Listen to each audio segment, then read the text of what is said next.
Buenas noches, gracias por estar con nosotros. Es Televisión Oriental y su programa Controversia. Nos agrada estar con ustedes. Iniciamos el año. Quiero agradecer a nuestros invitados. Desde ya, antes de dar inicio al programa, quiero desearles un feliz año 2021. Una constancia de la población, y es constante el pensamiento del imaginario colectivo de que prácticamente vivimos en una situación bien difícil en El Salvador, donde se ha manifestado que ya el sistema que estamos viviendo no es el que ya se había esperado, el que se había construido. Y en los pasillos de los políticos, en las instituciones, se escucha de que prácticamente la situación está bien difícil, y el imaginario popular también se pregunta constantemente por qué hemos llegado a esta situación en la que nos encontramos. ¿Necesariamente el país necesita 84 diputados? ¿Necesariamente El Salvador necesita 262 municipios? Y es necesario que los magistrados de la Corte Suprema de Justicia los sigan eligiendo los diputados. Es necesario también de que los magistrados del Tribunal Supremo Electoral los sigan eligiendo los diputados. Es necesario que la Corte de Cuentas la siga eligiendo, la Corte de Cuentas de la República de El Salvador la siga eligiendo los diputados. Ha demostrado, o mejor dicho, se ha descubierto cuáles eran las verdaderas funcionalidades de esas estructuras jurídicas, la cual ha llevado precisamente a una situación de vasos comunicantes, de corrupción básicamente, y de control de los derechos de la población, a quien se le ha mantenido engañada desde 1983 a la fecha, ¿verdad? De tal manera de que comparto una vez más la opinión de que hay que hacer una nueva constitución. Como parte de ese engranaje negativo, también se ha dejado un espacio para que se presenten unas reformas constitucionales y después otra asamblea venga y ratifique. Todo eso es un diseño que está analizado en otros países también como un método de mantener sujeta la voluntad popular. Hablar de una constitución, hablar de una nueva constitución, esa es la parte meramente formal, ¿verdad? O sea, la parte jurídica. Pero hablar de una constitución es constitución de la República. O sea, lo que se está constituyendo es la República. Y entonces, si hablamos de constitución de la República, entonces obviamente que si la respuesta a la pregunta deberíamos de tener una nueva constitución, deberíamos de pensar en una nueva constitución, esa pregunta en el fondo es: deberíamos de tener una nueva república, debería de existir un nuevo Estado, porque la república es un Estado, el Estado república, o sea, deberíamos de refundar el Estado. Y si la respuesta es sí deberíamos de tener un nuevo Estado y sí deberíamos de tener una nueva república, y por tanto una nueva constitución, que es la que constituye, valga la redundancia, al Estado república, ¿qué características debería de tener?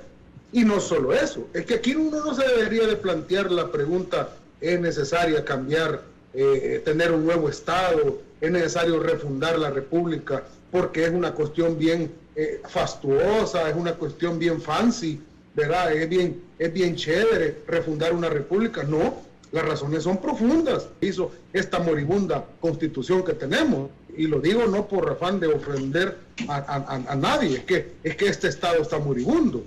Entonces, cuando usted pone a la mesa esa pregunta, Mario, obviamente que la respuesta para mí, para Aldo Álvarez, es que sí. ¿Por qué? Porque esta espantosa realidad que heredamos, que este gobierno está tratando de paliar, y de una manera muy eficazmente está tratando de salir adelante, es precisamente porque se creó un Estado república a la medida de los intereses de quienes lo hicieron. ¿Y quiénes hicieron la Constitución del 83? ¿En qué momento le preguntaron a la gente si así querían que el Estado se organizara? Que el sistema está queriendo destruir lo poco que se ha hecho en un año. La ciudadanía y los compatriotas que están en Estados Unidos, a quienes yo respeto mucho, es gente, y lo digo con todo respeto, más ilustrada que nosotros. Esa gente ha pasado, ha trascendido. esa gente no la van a engañar tan fácilmente. Por eso es que no les permitieron votar. Por eso es que el primer decreto que emite la Asamblea Legislativa dice, miren, van a poder votar, pero al Parlamento y los diputados. Y dice el presidente Bukele, ¿cómo es eso? Y de alcaldes no van a poder votar. Y por eso lo veta. Después hacen otro decreto y dicen, miren, van a poder votar, pero los que quieran votar en los municipios tienen que probar arraigos. Tienen que presentar una declaración jurada que tiene bienes, que tiene propiedades. El licenciado Ronald Umaña también que hay que refundar la nación. Pero esa refundación comienza aquello, ¿en base a dónde? ¿Cuál va a ser el horizonte que va a guiar el camino de esta nación? ¿Y cuáles son los principios filosóficos y humanistas que debe tener esta nueva Constitución, doctor García?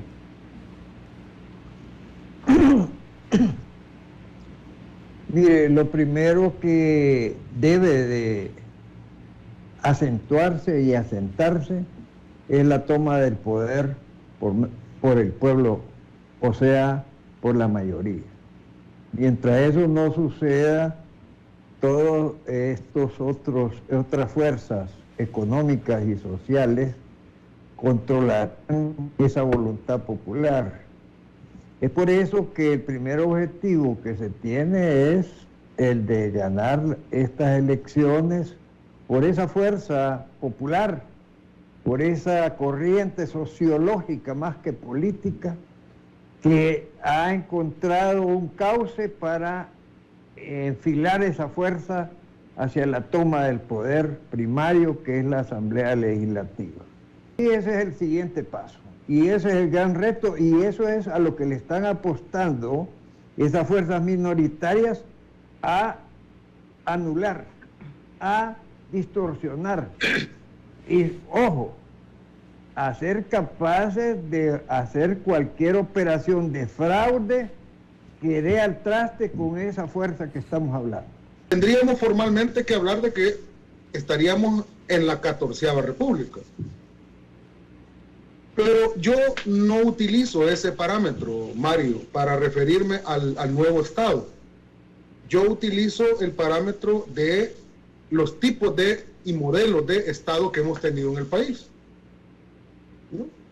Por tanto, la Primera República fue la que se fundó cuando, entre comillas, nos independizamos y El Salvador nace como país independiente.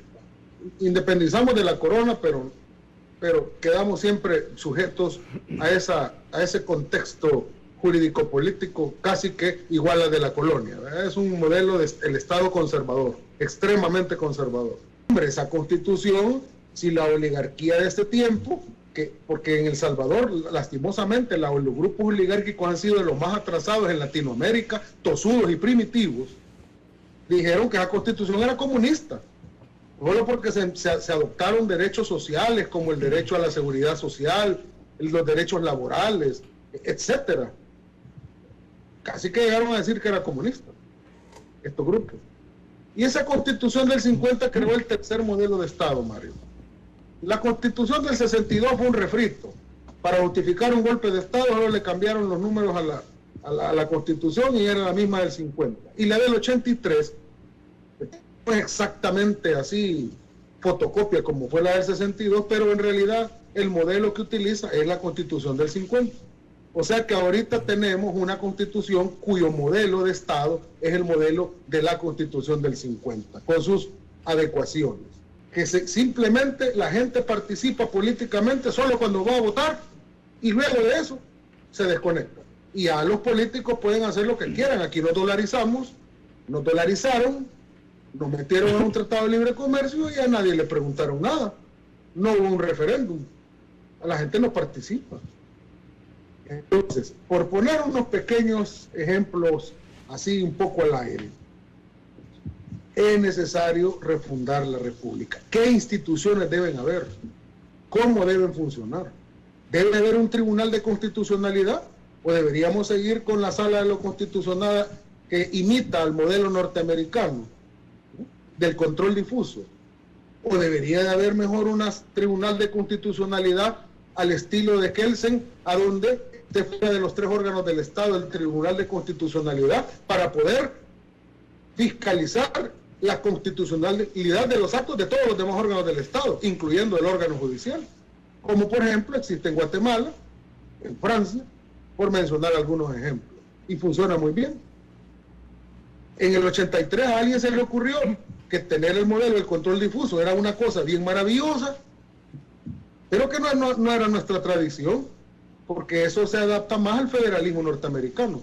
Entonces, para no entrar en más detalles técnicos, que tal vez los colegas me los entienden, pero tal vez no algunos de los amigos que nos ven y escuchan, sobre todo que la gente esté en el centro de realmente la toma de decisiones del Estado. Y de que el sistema político,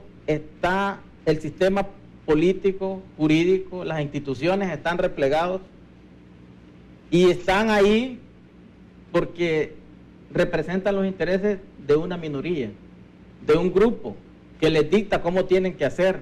A este no lo dejes entrar. Si no, veamos el proceso duro que pasó el presidente Bukele para convertirse en el candidato a la presidencia. Se inscribió a las 12 de la noche y porque había un candidato ahí que desistió, que era el señor Will Salgado, desiste, y le dije, tome, participe usted entonces. Entonces, a él le pusieron 1000 trabas, lo demandaron, lo anduvieron en los tribunales, lo querían inhabilitar, le cerraron las puertas por todos lados. Entonces estamos viendo un sistema corrupto, un sistema que no funciona para el pueblo, una democracia que no le da de comer al pueblo, que no nos funciona. Queremos una democracia que le lleve a la gente, que le lleve comida a la gente, que le lleve salud a la gente, que le lleve educación de calidad. Eso es lo que queremos. A ver, también hay funcionarios que detentan el poder y que hacen uso excesivo de ese poder, pero que también son prácticamente obedientes al que detenta el poder detrás de ellos. Y la pregunta va en esta dirección, doctor Nelson García, ¿es que hay intereses foráneos para que esta situación continúe así con estas leyes que tenemos, doctor? Bueno, todo el molde de control geopolítico viene de los estados fuertes, ¿verdad? Particularmente en nuestra situación de latinoamericanos, de Estados Unidos de Norteamérica. En el pasado, haciendo un poco el sesgo histórico, pues dependimos de España y otras latitudes de Portugal y de Inglaterra, etcétera, etcétera.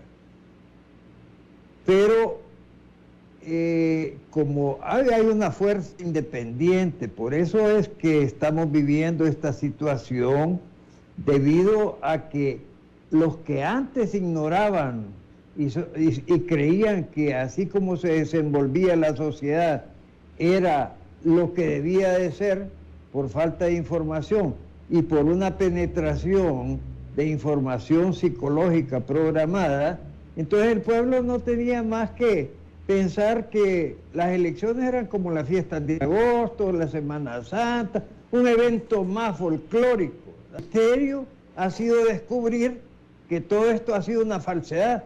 Como ya dijo alguien famoso, todo ha sido una farsa, incluyendo cuestiones que no quiere decir que no hayan pasado, sino el motivo por el que pasaron y las consecuencias, todas ellas, incluyendo los famosos acuerdos de paz, para poner un botón de muestra, y no digamos las reformas constitucionales del 92 que consolidaron ese pacto bipartidario que ahora está por acabarse. Pero todo esto es consecuencia de una toma de conciencia de la generalidad. Si es la cosa pública, el manejo de la cosa pública tiene que estar en el interés de todos.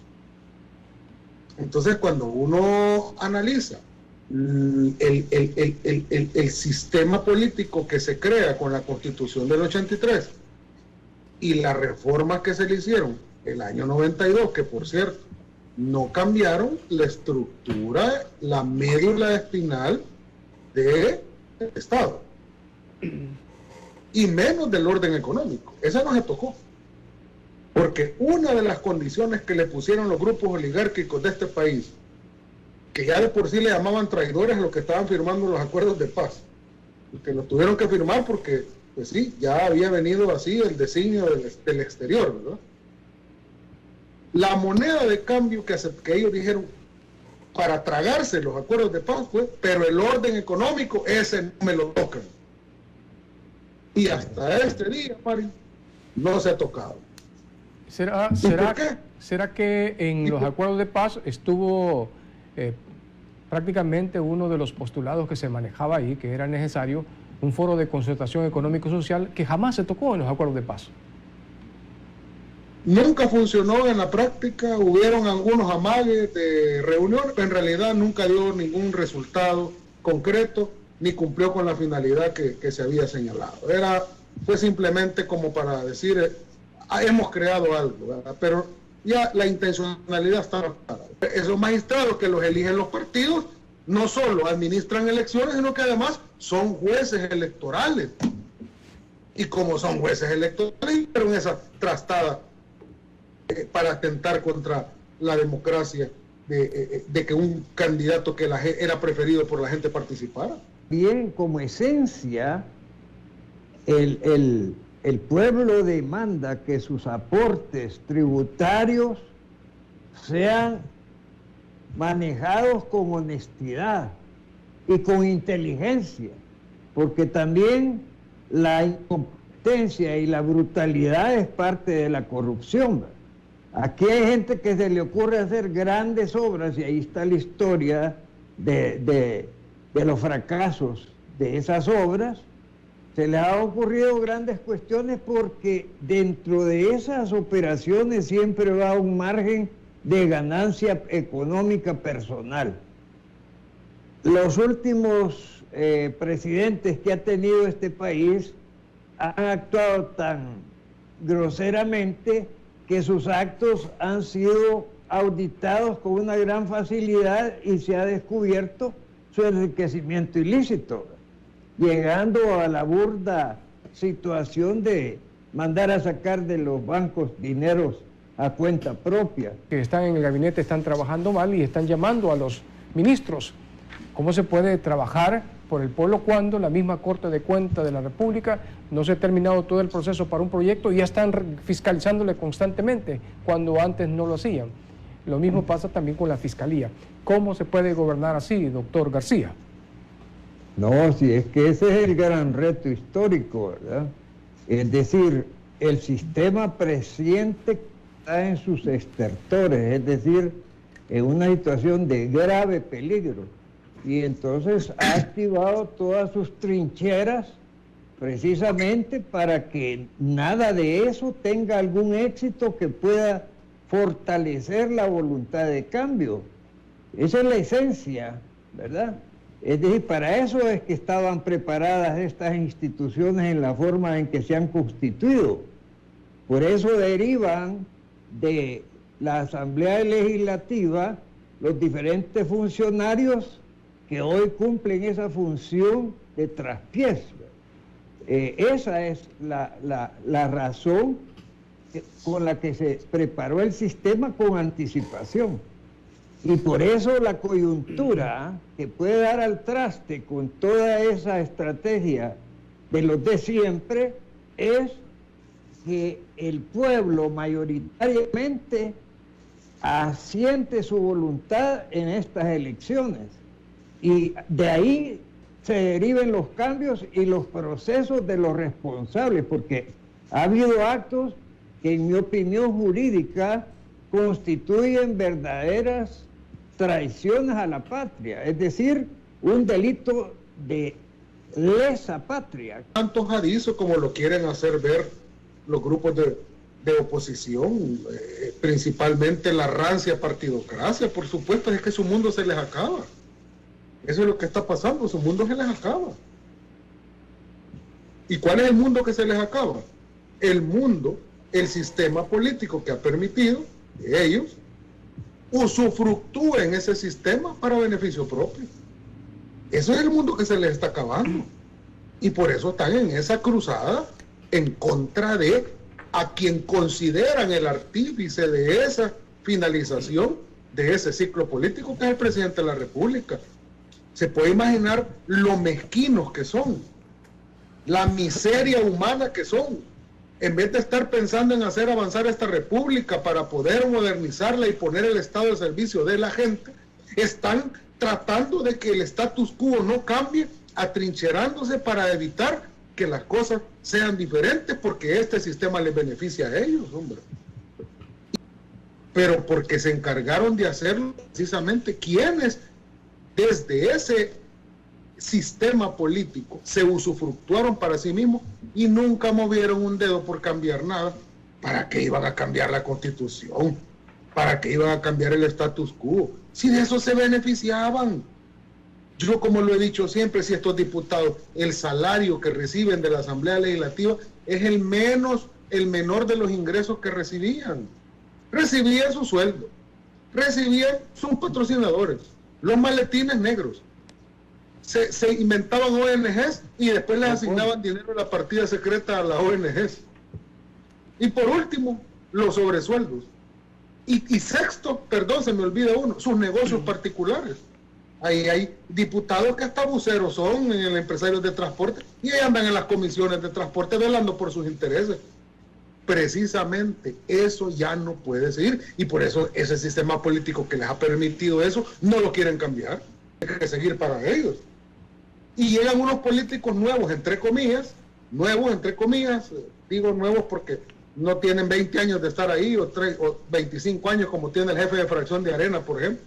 Llegan nuevos, pero llegan olfateando a ver qué, y aquí qué hay para mí. Y los maletines también van a caer por aquí. Y mi financista, ahí tiene, por ejemplo, a este abogado corporativo, que es Portillo Cuadra, por ejemplo, en Arena, que no tiene tanto tiempo de estar pero hombre, y aquí yo no va a tener ninguna tajada de este sistema político del que ustedes se han beneficiado tantísimos años, como Rodolfo Parker, que tiene como no sé cuántos años de estarse beneficiando de ese sistema político, torcido, corrupto. Entonces, el vicepresidente de la República dice, no, miren, nosotros no nos vamos a agarrar esto a la ligera, ni vamos a hacer reformas express. Esto va a llevar su tiempo. Y este servidor está de una manera muy alegre colaborando con la Mesa 2, que es donde está sistema político y sistema económico, presidida por el señor vicepresidente de la República.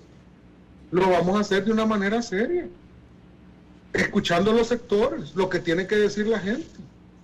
Y de esa manera, de aquí hasta septiembre, se va a entregar el resultado de ese proceso. Hasta septiembre. La Constitución conforme las agendas del mundo moderno, del siglo XXI, del mundo contemporáneo. Y luego ya la institucionalidad del Estado, igual. Las instituciones que tenemos son producto de esa Constitución de 1950 que modernizó el Estado para aquella época. El Sabor vivía en un Estado semifeudal y con la Constitución del 50 modernizamos con instituciones como la Corte de Cuentas, el régimen administrativo para el servicio público, el régimen municipal para los gobiernos locales, pero ya esa institucionalidad ha quedado obsoleta, está desfasada con relación a los avances en el mundo moderno. Ya las Cortes de Cuentas son unas figuras del siglo XX, ahorita son instituciones contraloras de la hacienda pública y del gasto público del Estado, de la inversión pública, que nuestra Corte de Cuentas desafortunadamente no tiene esa capacidad. Hay una mezcla ahí de funciones jurisdiccionales y administrativas. La misma Corte que hace una investigación y pone una observación a un funcionario es la misma que resuelve en un juicio de cuentas, es decir, se vuelve juez y parte, y lo mismo vemos en el Tribunal Supremo Electoral. O sea, hay toda una disfuncionalidad en muchas instituciones del Estado que hay que actualizar. Estoy bastante claro, no tengo la menor duda, de que parte de las razones por las cuales la gente se volvió indolente, apática, frente a los procesos electorales, frente al proceso político en general del país, y frente a los procesos electorales en particular, durante muchos años, y que eso les permitió a esta rancia partidocracia beneficiarse, enriquecerse y saquear el Estado. Yo estoy completamente claro que fue precisamente porque los estamentos de poder se encargaron de crear una realidad educativa, mediática, comunicacional, por la cual a la gente le metieron en la cabeza que la única forma posible de vivir era bajo ese sistema económico, y que se había tenido la mala suerte de nacer pobre, pues que tenía que resignarse a morirse pobre y a tener salarios indignos de hambre. Y que el modelo de éxito en la vida es lograr conseguir cosas materiales que se pueden comprar en los lugares a donde ellos las vendían para ser adquiridas por la gente.